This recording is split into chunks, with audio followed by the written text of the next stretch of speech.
চিনতে পারছেন এই ছোট্ট মেয়েটিকে, যার ছবি ডিটারজেন্টের প্যাকেটের সামনে দেখা যেত? যে ডিটারজেন্টের হৃদয় ছোঁয়া সব বিজ্ঞাপনে কেড়ে নিয়েছিল অসংখ্য মানুষের মন। আপনারা কি বলতে পারবেন এই ডিটারজেন্টের নাম? হ্যাঁ, ঠিকই ধরেছেন, একসময় বাজার কাঁপিয়ে তোলা নির্মা ওয়াশিং পাউডার। আপনারা কি জানেন প্যাকেটের গায়ে থাকা সাদা ফ্রক পরা এই ছোট্ট মেয়েটির সম্বন্ধে? আর কেই বা নির্মা ওয়াশিং পাউডারের প্রতিষ্ঠাতা? এই সবটাই জানতে হলে আমাদের আজকের ভিডিওটির সম্পূর্ণটা দেখবেন। চলুন আর সময় নষ্ট না করে আজকের এই ঘটনাটি সম্পর্কে কিছু তথ্য জেনে নিই। খুব অল্প সময়ে পরিচিত ও সফল হওয়া এই নির্মা ব্র্যান্ডের গল্পটি এক কেমিস্ট বাবার এক্সপেরিমেন্ট, ভালোবাসা ও জীবন পাল্টে দেওয়া দুর্ঘটনাকে নিয়ে। বাবার আদরের ছোট্ট মেয়ে নিরুপমা। বাবা আদর করে নাম দিয়েছিলেন নির্মা। গুজরাটের রূপপুর গ্রামের কৃষক পিতার ছেলে করসনভাই পাটেল। করসনভাই পাটেল ছিলেন একজন সরকারি চাকরিজীবী, সাথে কেমিস্ট্রিতে গ্র্যাজুয়েট। বাড়ির পেছনের ছোট্ট উঠোনে চলতে থাকে তার নানা রকমের কেমিস্ট্রির এক্সপেরিমেন্টের বিষয়বস্তু ডিটারজেন্ট।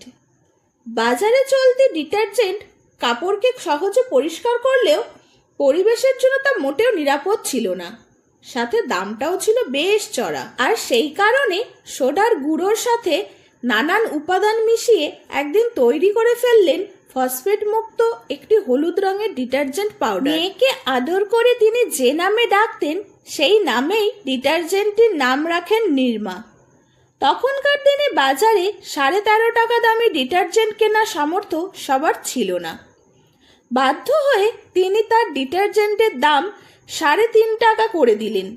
ফলে এই নির্মা ডিটারজেন্ট কিনতে আর কারোর কোনো অসুবিধা রইল না। কিন্তু হঠাৎ করে তার জীবনে নেমে এলো এক কালো অন্ধকার। প্রচণ্ড বেগে ছুটে আসা এক গাড়ির ধাক্কায় করসনভাই পাটেলের চোখের মণি মেয়ে নিরুপমা মারা যান। মেয়েকে হারানোর কষ্ট করসনভাইকে আরো দৃঢ় করে তোলে। মেয়ের নামকে তিনি ভারতীয়দের হৃদয়ে স্মরণীয় করে রাখতে চান। যেহেতু করসনভাই নিজের মেয়ের নামে ব্যবসা চালাচ্ছেন, তাই তিনি সিদ্ধান্ত নিলেন ডিটারজেন্ট পাউডারের প্যাকেটের উপর মেয়ের ছবি থাকতে হবে। এক বাঙালি চিত্রশিল্পীর তুলির ছোঁয়ায় ডিটারজেন্ট পাউডারের প্যাকেটে ফুটে ওঠে নির্মা গার্লের ছবি। ছবিটি ছাপানো হয় সকল পণ্যের উপর। বছরের পর বছর কেটে যায়, কিন্তু নির্মা গার্লের কোনো পরিবর্তন হয় না। এভাবেই করসনভাই সকলের মনে তার মৃত মেয়েকে অমর করে রাখতে চেয়েছিলেন।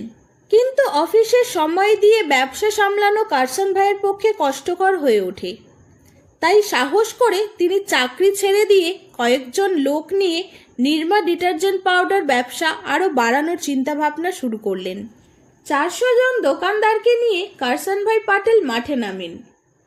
শহরে গঞ্জে দোকানিদের ধারে নির্মা নেওয়ার সুযোগ করে দেওয়া হয়। বাকিতে মাল নেওয়ার টাকাটা মালিককে দিতে দেরি করলো।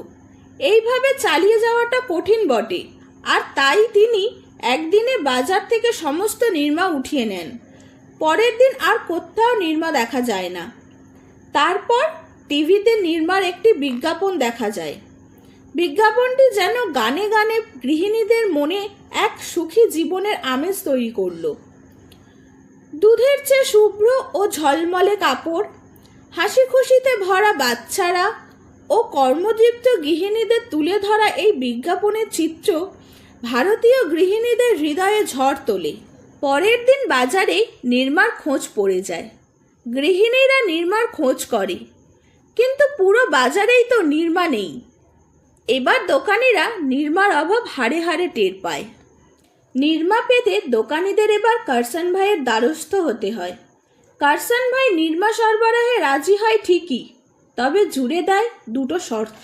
শর্ত নম্বর 1, বকেয়া টাকা ফেরত দিতে হবে।